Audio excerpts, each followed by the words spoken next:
Hello friends, welcome back to our channel guys. നമ്മൾ കാണാൻ പോകുന്നത് സ്പൈഡർ നോയർ സീരീസിലെ എപ്പിസോഡ് 2 ആണ്.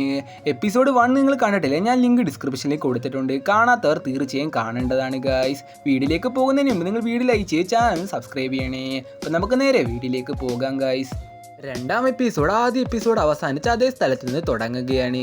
കാറ്റാടി ബെൻ റെയ്ലിയുടെ ഓഫീസിലേക്ക് എത്തുന്നു. എന്നിട്ട് തൻ്റെ വിശ്വസ്തനായ ബോഡി ഗാർഡ് ഫ്ലിൻറ്റ് മാർക്കെ കാണാനില്ലെന്ന് റെയ്ലിയോട് പറയുകയാണ്. ബെൻ ആദ്യം ഈ കേസിൽ നിന്ന് മാറി നിൽക്കാൻ ശ്രമിച്ചെങ്കിലും കാറ്റിന്റെ കണ്ണുകളിൽ കാണുന്ന ഭയവും ആശങ്കയും അവനെ വീണ്ടും അന്വേഷണത്തിലേക്ക് വലിച്ചിഴയ്ക്കുന്നു.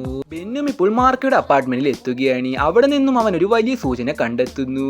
പഴയകാല യുദ്ധ ഫോട്ടോയിൽ മാർക്കോയും മരിച്ച ജിമ്മി ആഡിസണും ഒരേ സൈനിക സംഘത്തിൽ ഉണ്ടായിരുന്നു എന്ന് അവൻ കാണുകയാണ്. ഇത് കേസിനെ മുഴുവൻ ദിശയും മാറ്റിമറിക്കുന്നു. ആദ്യ എപ്പിസോഡിൽ കണ്ട അസാധാരണ ശക്തികൾ യാദൃശികമല്ലെന്നും അതിന് പിന്നിൽ യുദ്ധകാലത്ത് നടന്ന എന്തോ രഹസ്യ സംഭവമുണ്ടെന്നും ബെൻ സംശയിക്കുന്നു. അതേസമയം കുറ്റലോക നേതാവായ സിൽവർമെയിൻ മാർക്കോയെ കണ്ടെത്താൻ തൻ്റെ ആളുകളെ അയക്കുകയാണ്. മാർക്കോയെ കാണാതിരിക്കുന്നത് അവനും ഭയപ്പെടുത്തുന്ന കാര്യമായി മാറുന്നു.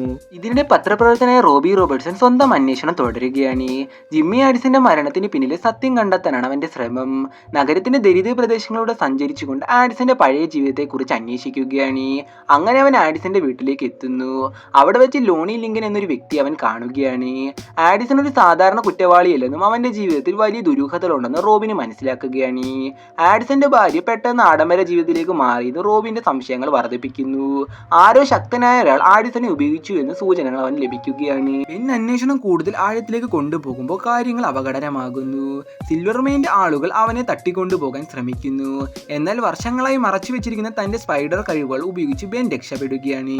ആ നിമിഷം മുതൽ അവന്റെ ഉള്ളിലെ സ്പൈഡർമാൻ വീണ്ടും ഉണരുന്നു. ഒരു കാലത്ത് നഗരത്തെ രക്ഷിച്ചിരുന്ന നായകൻ തിരിച്ചു വരണമെന്ന് പലരും പറയുമ്പോഴും തന്റെ പഴയ പിഴവുകൾ വീണ്ടും ആവർത്തിക്കാൻ അവന് താല്പര്യമില്ലായിരുന്നു. അതിനിടെ ബെന്നിന്റെ വിശ്വസ്ത സെക്രട്ടറിയായ ജാനറ്റിനെ സിൽവർമെയിന്റെ ആളുകൾ ഭീഷണിപ്പെടുത്തുന്നു.